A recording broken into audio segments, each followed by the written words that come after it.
warahmatullahi wabarakatuh. Bismillahirrahmanirrahim. Alhamdulillahilladzi an'ama alaina bi ni'matihi tatimmu shalihat.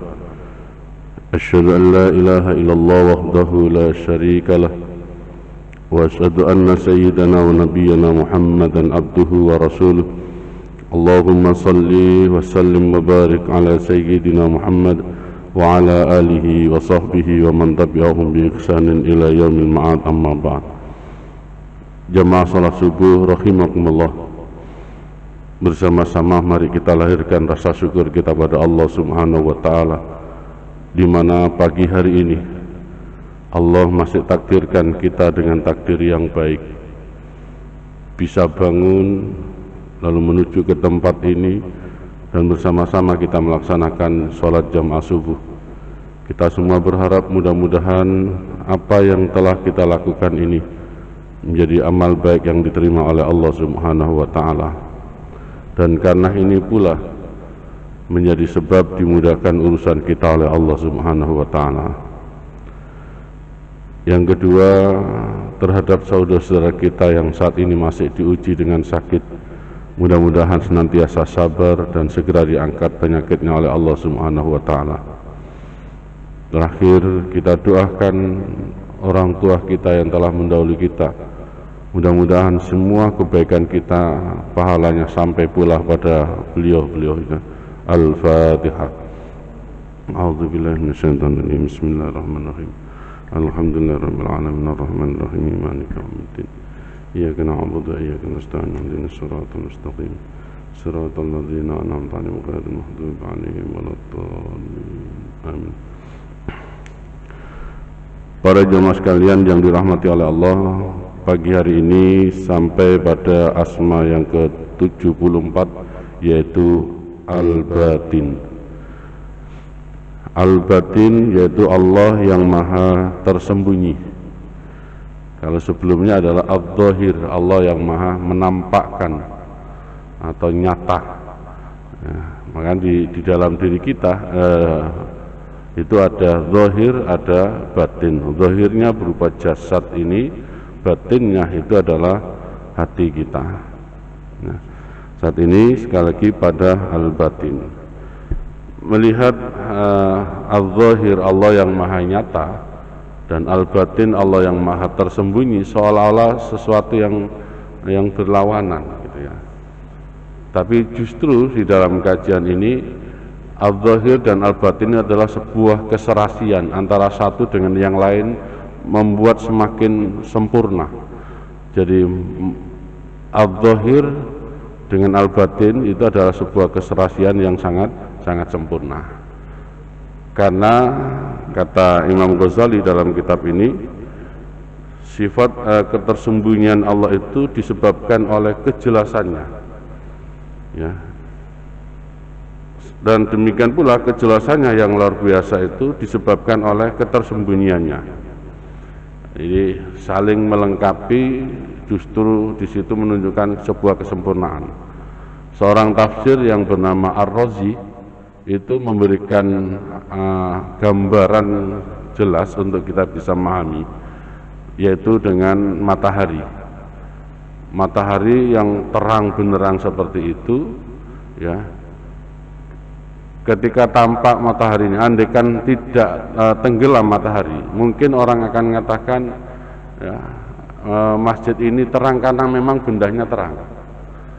Ya, wajah seorang itu bercahaya karena memang mungkin wajah orang itu bercahaya.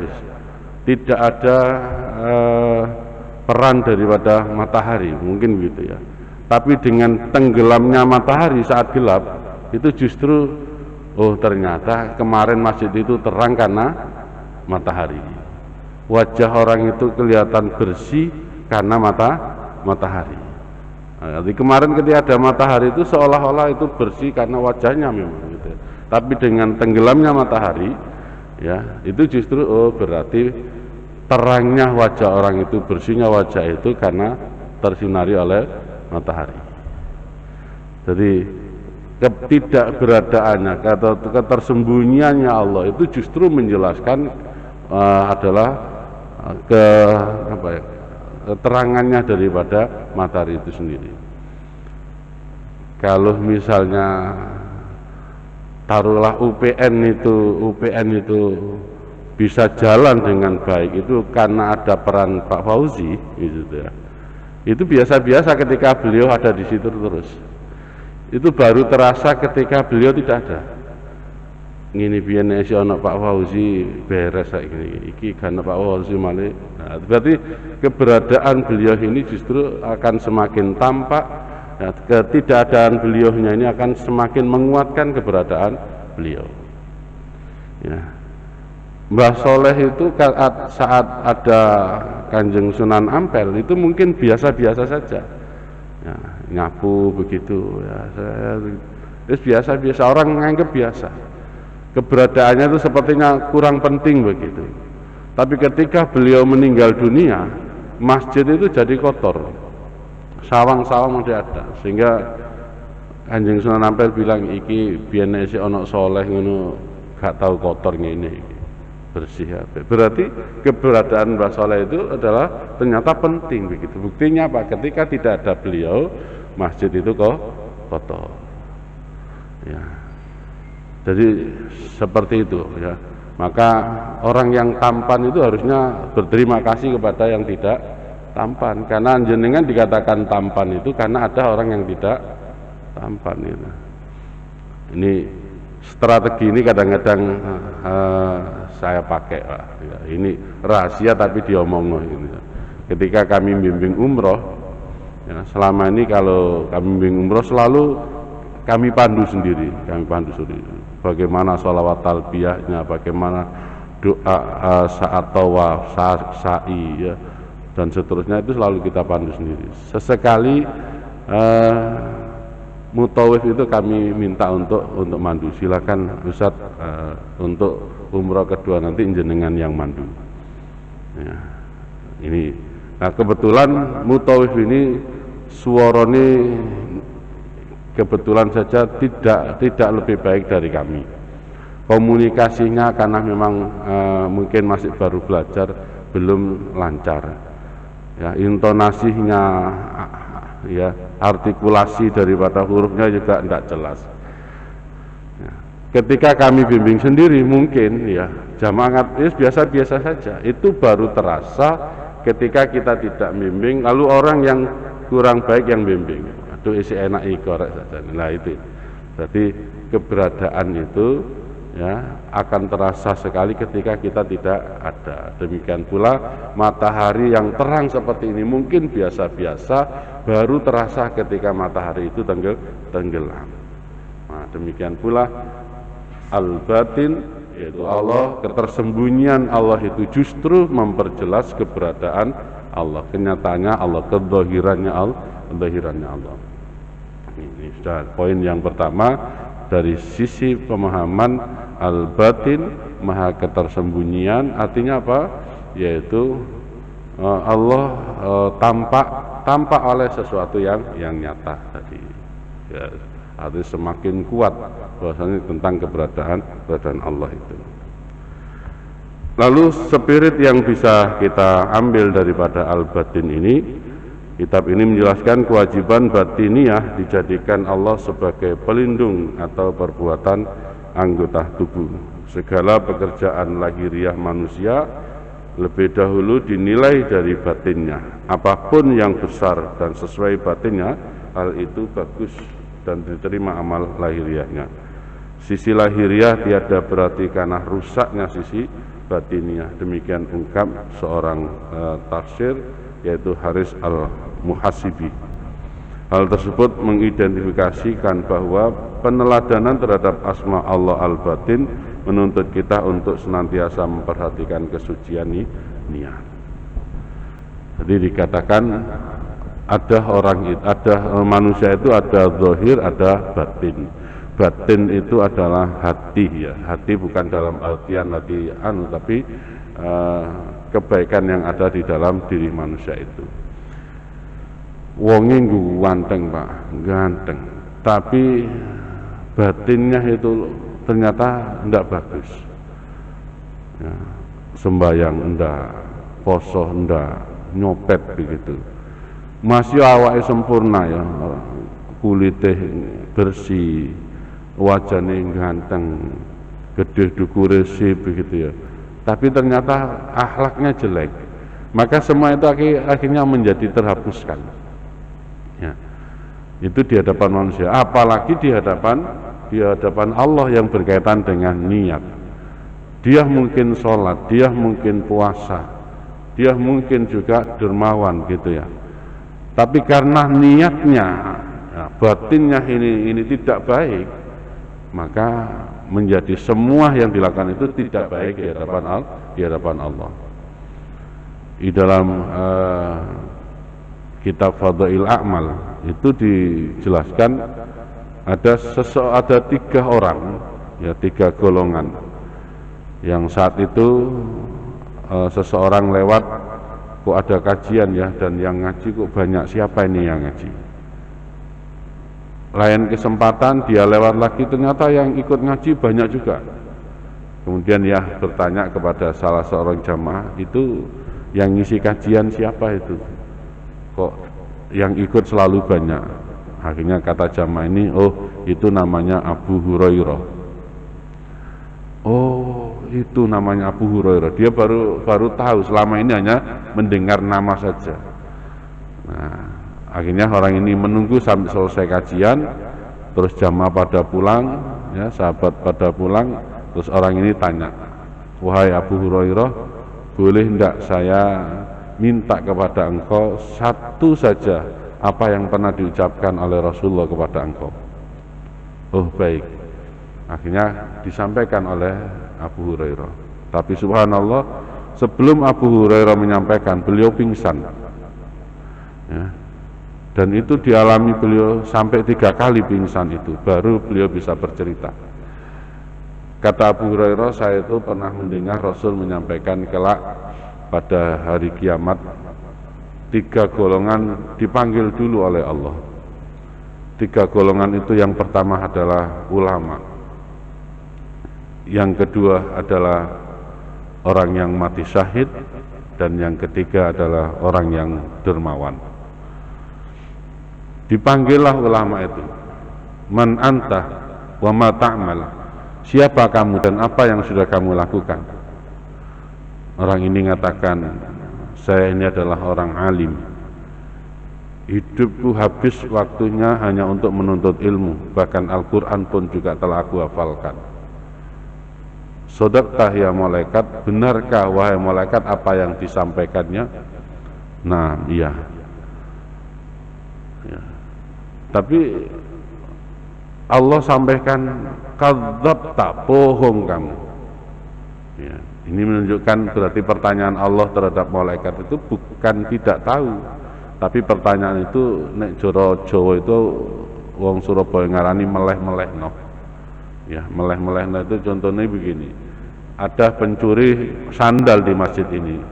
Terus saya tahu, dan pencuri itu tahu kalau saya tahu. Lalu di hadapan orang banyak, ya, saya bertanya begini, yang nyuri sandal tadi siapa ya? Di hadapan pencuri tadi. Ya, padahal saya tadi waktu peristiwanya saya tahu, pencuri itu juga tahu kalau saya tahu, gitu ya. Ternyata di banyak orang saya tanya begini, yang nyuri sandal di masjid tadi siapa toh? Itu karena tidak tahu atau niat memalukan ini, Pak? Kira-kira. Ya. Jadi pertanyaan Allah itu meleh-meleh nah ini. Malaikat benar enggak yang disampaikan tadi? Benar, bohong kamu. Kamu memang menghabiskan waktu untuk menuntut ilmu padaku, bahkan kau hafalkan Al-Quran, tapi kau lakukan itu bukan karena aku, melainkan hanya karena engkau ingin disebut seorang ulama saja. Maka masuk ke dalam neraka. Demikian pula ketika orang yang mati syahid ini dipanggil, ditanya siapa kamu dan apa yang sudah kamu lakukan? Saya syahid ya Allah, ya. Mati di medan peperangan karena membela agama. Malaikat benar yang sampaikan, iya benar, bohong. kamu memang mati di medan peperangan, tapi kematianmu bukan semata-mata aku, bukan karena membela agamaku, tapi kau hanya ingin disebut pahlawan. Akhirnya tidak berhak untuk mendapatkan surga Allah. Terakhir orang yang dermawan juga sama, mengatakan kami adalah orang kaya yang ahli sedekah. Bohong, kata malaikat. Kamu memang ahli sedekah, tapi bukan karena aku. Kau hanya ingin pamer agar amalmu diketahui banyak orang. Kau adalah orang yang dermawan. Karena bukan aku, tidak berhak kau mendapatkan surga. Ini yang membuat Abu Hurairah itu pingsan sampai 3 kali. Kita bisa bayangkan kurang apa baiknya seorang ulama yang waktunya habis untuk menuntut ilmu. Kurang apa baiknya orang yang mati di medan peperangan ini. Kurang apa baiknya orang yang punya uang lalu ia sedekahkan. Ternyata bisa masuk neraka hanya karena niatnya yang tidak baik. Disinilah pentingnya batin kita, pentingnya niat kita. Sehingga di beberapa kitab, bahkan banyak kitab, ya, terutama kitab-kitab hadis, itu Rasulullah di dalam kitab itu selalu diawali dengan hadis Rasul yang berkaitan dengan innamal a'malu binniyah wa innama likulli imri'in ma nawa. Man kanat hijratuhu ilallahi wa rasulih fa hijratuhu ilallahi wa rasulih. Man kanat hijratuhu lidunya au yusibuha au imra'atin yankihuha fa hijratuhu ila ma hajara ilaihi. Rasulullah menyampaikan, ya, karena saat itu ada seorang Rasul saat hijrah dari Mekah ke Madinah, ya, ada seseorang itu yang mendapat juluki yaitu Muhajir Ummul Qais. Maksudnya Muhajir Ummul Qais itu ada seorang perempuan yang bernama Ummul Qais. Dia Muslim, sudah masuk Islam. Terus ada laki-laki yang mencintainya. Dan ketika Ummul Qais ini hijrah bersama Rasulullah, ya, laki-laki ini juga ikut hijrah. Hanya bedanya kalau Ummul Qais itu hijrahnya karena Rasul, sementara laki-laki ini hijrahnya karena yaitu Ummul Qais, pacare hijrah, akhirnya dia ikut hijrah, tidak semata-mata karena Rasul.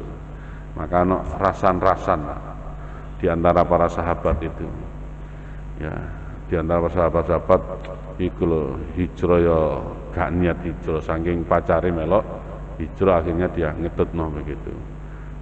Dan kondisi itu Rasul tidak suka. Akhirnya Rasul menyampaikan, ya, ini asbabul wurudnya demikian. Akhirnya Rasul menyampaikan innama a'malu binniyah. Sudahlah, semua itu bergantung daripada niatnya. Wa innama likulli imri'in ma nawa, dikuatkan orang itu akan mendapati sesuai dengan apa yang sudah diniatkan. Man kanat hijratuhu ilallahi wa rasuli fa hijratuhu ilallahi wa rasuli. Siapa yang hijrahnya karena Allah, karena Rasulnya, maka dia akan mendapatkan balasan dari Allah dan Rasulnya. Man kanat hijratuhu lidunya au yusibuha au imra'atan yankihuha fa hijratu ila ma hajara ilaihi. Tapi siapa yang hijrah hanya karena dunia semata, karena wanita yang ia kejar, maka hanya itu nanti yang akan didapatinya. Para jamaah sekalian, dari sini coba mari kita kembangkan bahwasanya kita itu akan mendapati sesuai dengan apa yang kita niatkan, ya, wa innama likulli imri'in ma nawa. Ya, jadi ada zahir, ada batin, dan zahir ini berarti ketika batin kita itu baik. Sampai-sampai ya Rasul menyampaikan kita itu akan mendapati sesuai dengan apa yang telah kita niatkan. Para jamaah sekalian yang dirahmati oleh Allah, kita datang ke masjid ini itu sudah suatu kebaikan yang luar biasa. Kalau kita datang ke sini hanya niatnya sholat jamaah, ya hanya pahala jamaah itu yang akan kita peroleh. Tapi ketika kita hadir di tempat ini, ya, Lalu kita niatkan sholat jamaah atau tidak hanya sholat jamaah nang masjid rek di iso iktikaf ya, karena kalau di rumah ndak bisa iktikaf, nang masjid di iso iktikaf, nang masjid rek engko isuk ketemu konco-konco jadi bisa silaturahim loh, sudah pahala jamaah, pahala iktikaf, pahala silaturahim. Iki adek minggu ono kajian, ikut kajian lagi ya. Subhanallah, yang didapati itu luar biasa ya, yang didapati luar biasa. Tidak hanya sholat jamaah saja, padahal mungkin sekian orang sama-sama datang ke masjid, masuk ke masjid, duduk di masjid, waktunya sama, minum dan kuehnya mungkin sama, tapi pahalanya bisa jadi tidak sama karena niatnya yang berbeda. Jadi kalau ingin meneladani asma al-batin, bahwasanya peran niat itu sangat penting. Disinilah Allah juga pernah bertanya ya, kepada Rasulullah, wahai Muhammad, apakah sama orang yang mengerti dengan yang tidak mengerti? Jawabnya pasti tidak sama. Ya, contoh sederhana itu tadi, yang ngerti ya, yang sholat di masjid dia ya, yang datang ke masjid dia mungkin tidak hanya niat jamaah tapi niat-niat yang lain. Ini peran penting tentang itu ya. Para jamaah sekalian yang dirahmati oleh Allah, berkaitan dengan niat ya, berkaitan dengan niat, mari sekali lagi, berat memang ya untuk ikhlas itu berat. Tetapi bukan berarti terus kita tidak putus asa karena sesuatu yang berat itu. Mau sodako terus nggak usah sodako, nggak percuma awak dewe sodako terus marunu karena tidak ikhlas ya, tidak diterima oleh Allah. Nah, ya menurut kami ya sudah, kebaikan apa saja niatkan kita, ayo berbuat baik ya, kita berbuat baik. Urusan nanti kita ini belum bisa betul-betul ikhlas, karena ikhlas itu tidak gampang, tidak masalah, lanjutkan terus saja ya, lanjutkan terus saja. Lama-lama nanti akan tumbuh keikhlasan itu. Seperti orang yang belajar sepeda pancal itu, saya mengibaratkan itu ya, kalau ada orang bilang aku kepingin belajar sepeda pancal tapi kok khawatir tiba, gak wis timbang tiba, kan begitu ya. Akhirnya selamanya dia tidak bisa sepedahan. Tapi kalau orang aku kepingin kok tiba, gak apa tiba, kok sesuai lah iso ya memang pernah jatuh ya, tapi lama-lama akhirnya tidak jatuh karena sudah dibiasakan. Sedekah juga begitu. Awal kita sedekah mungkin masih ada perasaan ingin orang lain tahu ya, kalau ngomong tingkatan mungkin awal tingkatannya sombong, setelah sombong turun jadi riak turun jadi ujub ya. Padahal ujub itu lebih berat daripada yang lainnya ya. Kalau sombong itu masih bisa dihindari, riak bisa kita tidak pamer. Tapi yang namanya ujub itu luar biasa karena tidak tampak, Pak. Itu yang luar biasa. Ngomong zahir dan batin, justru ya amalan yang paling berat itu adalah ketika itu kita ujub. Tiga-tiganya dicelah oleh Allah dan ujub itu paling berat menurut saya. Ya, saya bisa mungkin memakai pakaian biasa biar tidak dikatakan sombong. Ya, tapi hati ini, Pak, itu sulit sekali. Ya, sulit sekali. Saat bangun malam, ya kita mungkin sholat tahajud di rumah biar orang lain tidak mengetahui apa yang kita lakukan. Ya, terus kita bangun, kita tahajud, besoknya juga demikian ya, kita sudah tidak cerita ke siapa-siapa sehingga tidak ada yang tahu sama sekali. Terus tiba-tiba hati kita bilang gini, alhamdulillah awak dewe tiap hari bisa bangun malam, bisa tahajud. Ibandingno konco-konco itu ya lumayan lah awak dewe. Nah, merasa bangga terhadap kebaikannya itu sudah sesuatu yang baik begitu ya. Ya, sesuatu yang tidak baik. maka untuk supaya menghilangkan itu lakukan terus saja, ya seperti sedekah yang tidak ikhlas itu dilakukan terus saja. Lama-lama nanti perasaan yang ingin dipuji dan sebagainya itu akan hilang. Ya, kita pernah mendengar orang mengatakan sedekah yang tidak ikhlas itu lebih baik daripada orang yang tidak sedekah karena takut tidak ikhlas. Ya. Jadi sedekah yang tidak ikhlas itu lebih baik daripada orang yang tidak sedekah karena takut tidak ikhlas. Ya, kalau yang tidak ikhlas tadi lama-lama kan bisa ikhlas, tapi yang tidak sedekah ya tidak akan pernah bisa sedekah dia. Nah, sama dengan kita itu ya, untuk memperbaiki batin itu karena ini berat, sulit, ya kita lakukan saja. Ya akhirnya masih ada ujub dan sebagainya, nanti perlahan mudah-mudahan. Dan ikhtiar kita inilah yang dilihat oleh Allah. Aku ngerti awakmu belajar ikhlas, belajar ndak ujub, tapi esuk durungi iso ya, Allah tahu. Ya Allah tahu. Dan itu semua pasti ada harganya, ada nilai di hadapan Allah. Ya, atas ikhtiar kita itu semua ada nilai. Karena yang dinilai oleh Allah dari kita itu yang pertama itu adalah ikhtiarnya, prosesnya, bukan hasilnya. Nah, para jamaah sekalian yang dirahmati oleh Allah, terhadap sesuatu keikhlasan ini yang saya katakan berat, yang katakan saya tadi sulit, cobalah kita sering berpikir bahwasanya kemampuan yang ada pada diri kita ini sesungguhnya kalau tidak karena Allah, semua itu tidak akan mungkin bisa ada pada diri kita. Ya. Dulu saya mengibaratkan begini, ada guru TK, muridnya dipanggil, nak, ayo coba ke sini, saya ajari ngelukis. Kata muridnya, mohon maaf Bu, saya tidak bisa. Sudah maju aja ke sini, maju. Akhirnya sama guru TK itu memegang pensilnya saja itu dipandu, Pak, gini ya cara megangnya.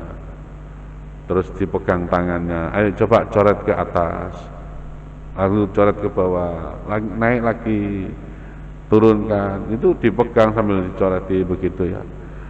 Nah, sampai akhirnya jadi gunung. Terus akhirnya coret lagi, bawah 2, sampai akhirnya jadi jalan. Setelah selesai nuntun muridnya ini, gurunya bilang, wah apik lukisanmu, ya, apik lukisanmu. Teman-temannya yang tahu itu juga sama, wih wapi erek lukisannya. Ya, padahal nek dipikir-pikir sakjane sing ngelukis mau muridnya napa gurune, Pak? Gurune, gitu ya. Tapi bilang, apik lukisanmu, gitu ya, sama. Nah, ini juga demikian para jamaah. Kalau kita bisa bangun malam, siapa yang bangunkan kita?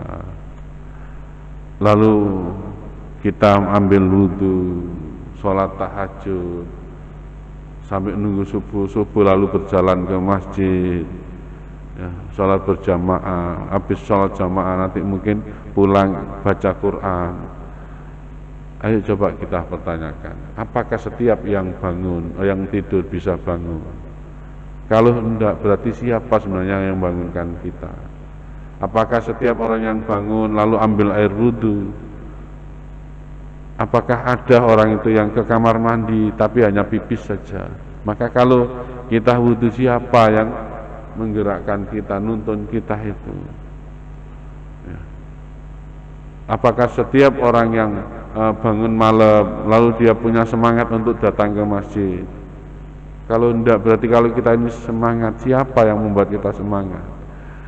Nah, kalau kita sudah sering berpikir seperti ini, kalau semua itu adalah Allah, lalu pantaskah kita ini menyampaikan bahwasanya ini adalah perbuatan saya? Itu sering sampaikan begitu. Ya. Ketika sedekah juga mikir begitu, yang ngasih uang ini, yang nitip ini siapa? Apa semata-mata karena pekerjaan saya? Enggak. Kalau uang itu diperoleh semata-mata karena kerja, harusnya air zam-zam itu diperoleh oleh Hajar saat dia mencari dari Safa ke Marwah. Faktanya beliau dapatkan tidak di antara Safa Marwah. Jadi tidak semata-mata itu. Maka kalau saya punya uang, tidak semata-mata itu. Saya dijadikan Allah kuat, saya dijadikan bisa berpikir. Ya. Dulu saya ketika ada seseorang mengatakan, untuk apa saya sedekah? Saya ini kerjanya susah-susah. Ya. Kok enak wis oleh terus mau tak sedekah no. Saya tanya, memangnya uang sampean dari mana? Ini dari hasil kerja keras saya. Ini hasil kerja cerdas saya. Hei, kalau sampaikan itu adalah kerja keras sampean, ya. Misalnya Allah jadikan lumpuh pada diri sampean, bisa enggak sampean kerja? Enggak bisa. Maka kalau sampean sempurna, lalu kuat, siapa yang memberikan kekuatan itu? Sampean bilang ini adalah hasil kerja cerdas saya. Kalau misalnya sampean lahir dalam kondisi idiot, bisa enggak mikir? Maka kalau sampean bisa berpikir tentang pekerjaan sampean sekarang ini, siapa yang memberi sampean bisa berpikir itu? Ya. Apakah setiap orang yang sempurna fisiknya, isok mikir selalu dapat uang? Enggak juga. Teman-teman kita mungkin ya, dulu teman sekolah lebih pintar dari kita sekarang.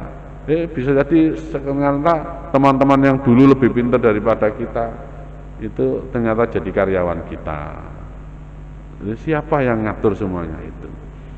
Nah, maka sungguh kalau saya sedekah ini bukan sedekah milik saya sebenarnya, itu hanya mengembalikan milik Allah saja. Gitu.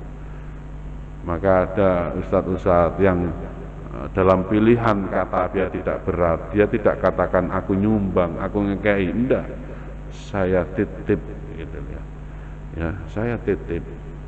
Karena sebenarnya dengan titip itu kan berarti nanti akan diambil kembali. Kapan? Yaitu saat kita membutuhkan, entah di alam barzah, entah di alam akhirat. Ada yang menggunakan bahasa saya kembalikan. Ya, saya kembalikan. Al-Qur'an mengatakan cari akhiratmu, jangan lupa bagian duniamu. Nah, bagian dunia sudah saya ambil, selebihnya saya kembalikan lagi kepada Allah karena ini bukan milik saya. Nah, dikembalikan pada Allah. Ditaruh di mana? Uang kembali itu taruh di masjid, ditaruh di anak-anak yatim. Ya, ini saya kembalikan lagi pada Allah. Saya cukup mengambil seperlunya. Itulah yang dinamakan dengan zuhud. Ya, zuhud itu bukan berarti terus kita menyepi, terus tidak ketemu orang sama sekali, tidak begitu ya. Beda dengan zuhudnya orang dulu yang menyepi sekaligus memperbaiki amalnya. Zuhud sekarang kita tetap semangat kerja. Ya, semangat kerja, lalu seberapa kebutuhan, lalu itu yang kita gunakan, selebihnya itu adalah kita kembalikan kepada Allah. Jujur saja kita ini hidup itu ternyata terperdaya oleh keinginan, bukan oleh kebutuhan. Sakjane butuhne ndak akeh. Ndak, sing akeh apa nih, Pak? Kepinginan nih. Ya. Jujur aja kalau kita rumah, kalau misalnya suami, istri, terus anak satu, paling kan 2 kamar sudah cukup, Pak. Ya, itu ternyata kamarnya sampai 7. Apa nek turu dituruni kabeh. Ya. Mobil, taruhlah nanti suami istri, ya.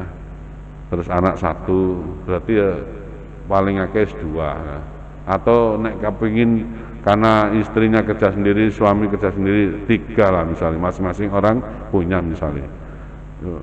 Kadang sampai 8, hanya 3 orang punya mobil 8. Apa nek metu terus disupiri bareng begitu? Enggak. Uang ditumpuk-tumpuk sampai miliatan. Apa nek tuku sego nang warung pirang-pirang miliar begitu? Enggak banyak kebutuhan kita itu. Coba lihat waktu puasa itu. Waktu puasa ya. Apa yang enggak kita siapkan menjelang maghrib itu?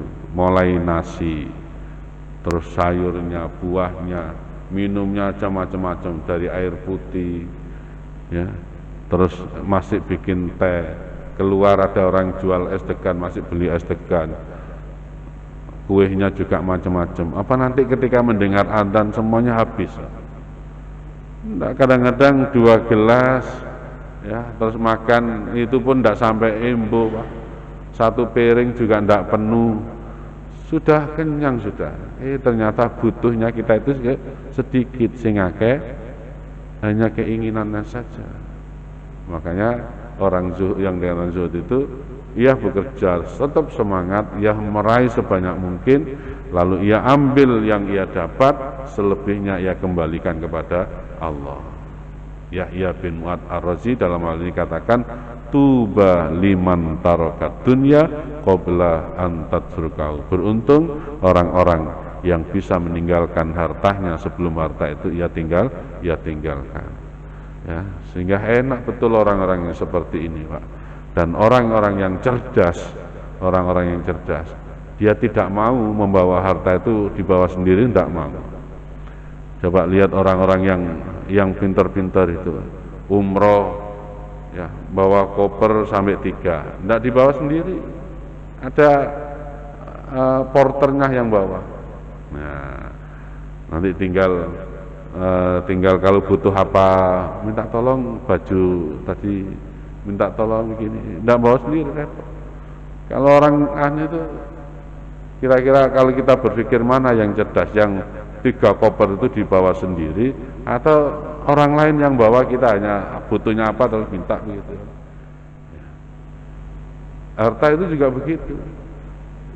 Ya, dia hanya ngambil yang diperlukan, selebihnya itu sudah dititipkan. Masjid, musola, anak yatim. Nanti ketika perjalanan di barzah, malaikat, di mana ya harta yang saya titipkan? Di masjid itu. Oh, beres. Ya, sudah. Pahalanya terus mengalir karena masjidnya gawe sholat, digawe ngaji. Sampai nanti di akhirat itu subhanallah, dibangun di surga itu, dibangunkan gedung-gedung yang mewah. Dari mana? Dari uang yang titipan itu loh, hartamu sudah jadi istana, itu loh hartamu sudah menjadi seperti ini, itu dari hal yang kita titipkan. Nah, tapi kalau tidak pernah titip itu, malaikat mana titipan saya? Loh, titip apa? Kan dulu sampean bawa sendiri. Ya, ini coba. Ya. Nah, kembali al-zahir al-batin. Zahir itu kalau manusia ya, zahir kita ini akan menjadi baik ketika batin kita ini baik.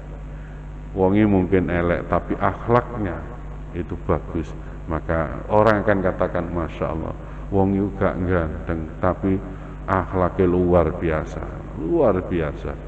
Tapi sebaliknya, mungkin zahire apik tapi akhlaknya elek, batine elek. Wong ku ganteng tapi untuk wablek. Itu pesan terakhir yang disampaikan demikian. Nah, para jamaah sekalian yang dirahmati oleh Allah, ya, mudah-mudahan dengan izin dan pertolongan Allah kita senantiasa dilindungi dari sesuatu yang dicela oleh Allah, ya. Terlebih bagaimana kita menatah niat ini, ya, memang berat karena niat itu, ya, berkaitan dengan keimanan kita, yang iman itu naik turun. Kita ini ya kadang-kadang ikhlas, kadang-kadang tidak. Belum lagi nanti ada makhluk lain ketika kita ini berbuat baik, ya, makhluk lain ini tidak ikhlas, tidak ridho kalau kebaikan kita itu diridhoi oleh Allah, itu tidak ridho, yaitu iblis yang selalu ingin menggagalkan kita. Kapan iblis itu melakukan perjuangannya untuk menggagalkan kita? Sebelum kita melakukan, saat kita melakukan, bahkan jauh setelah kita melakukan, iblis itu tidak akan pernah berhenti. Mau sedekah iblis misi, kok mau sedekah, itu memang bagus. Tapi masalahnya sampean hari ini ada kebutuhan yang harus dipenuhi, gak sida sedekah sudah. Ya. Panjene jari Ustadz mau bener, pahalanya gede, bakal dikembalikan. Tapi listrik ya kudu dibayar. Sampai nek kapan sedekah terus listriknya gak kebayar ya apa. Nah, akhirnya gak sida. Waktu melakukan sedekah, ya, terus kemarin didatangi pada saat itu konco-koncomu lho mek 50.000, sementara awakmu hari ini 200 gitu. Nah, ini terus supaya punya perasaan bangga terhadap dirinya, itu kita lolos begitu ya, sudah puluhan tahun itu masih ndak rela iblis ini. Bagaimana amal yang sudah lama itu bisa gagal? Suatu ketika kita akhirnya gak dijadikan pengurus masjid, Terus manusia didatangi sama iblis itu, sampean ngerti. Baitul Makmur itu api, itu biar nek gak sampean sumbang gak ngarapi itu. Padahal puluhan tahun itu, Pak. Akhirnya ngomong nang wong-wong. Wong-wong kuwi apa karepe rek? Gak eling biyene masjid itu kaya apa, saiki kaya apa lho. Sudah berapa tahun itu? Iblis ndak esek gak ikhlas saja kalau kita ini. Nah, itu kalau tidak karena pertolongan Allah susah. Di dalam kitab Nasaihul Ibad itu dijelaskan depan kita itu ada iblis, kanan kiri kita adalah nafsu, belakang ini adalah harta dunia yang kita senangi. Berarti sekeliling kita itu adalah musuh yang semuanya berat-berat ya, semuanya berat. Bagaimana untuk bisa mengalahkan musuh yang berat itu? Ya, dulu saya nyampaikan kalau kita ini dihubungi dengan anjing-anjing yang galak, ini nek dilawan awak dhewe kalah tapi melayu ya tetap dikejar. Gimana supaya selamat? Panggil saja pemiliknya. Pak, tolong anjingnya dibawa. Ya, ini juga begitu. Ya Allah, ya tolong selamatkan kami dari semua ini. Ya, semua ini itu ya harta, ya iblis, macam-macam ini, ya tolong itu. Nah, itulah arti daripada a'udzubillahi minasyaitonir rajim. Para jemaah sekalian yang dirahmati oleh Allah, inilah barangkali yang bisa kami sampaikan pagi hari ini. Mudah-mudahan kita semua diberi kesehatan oleh Allah, lahiriah kita, batiniah kita, ya, dan kita menjadi orang-orang yang istiqomah di jalannya dan tidak bertemu kecuali husnul khotimah. Bismillahirrahmanirrahim. Allahumma salli wa sallim wa barik ala sayyidina Muhammad walhamdulillahirabbil alamin. Allahumma inna nas'aluka taubatan wa dawamiha ya Allah, wa na'udzubika minal maksiyati wa asbabiha ya Allah. Allahumma ighfir li ummati sayyidina Muhammad. Allahumma arham ummata sayyidina Muhammad. Allahumma aslih ummata sayyidina Muhammad. Allahumma jbur ummata sayyidina Muhammad rahmatan ammatan ya rabbal alamin. Rabbana atina fid dunya hasanah wa fil akhirati hasanah wa qina adzabannar. Walhamdulillahi rabbil alamin. Akhir kalam, ihdinas siratal mustaqim. Assalamualaikum warahmatullahi wabarakatuh.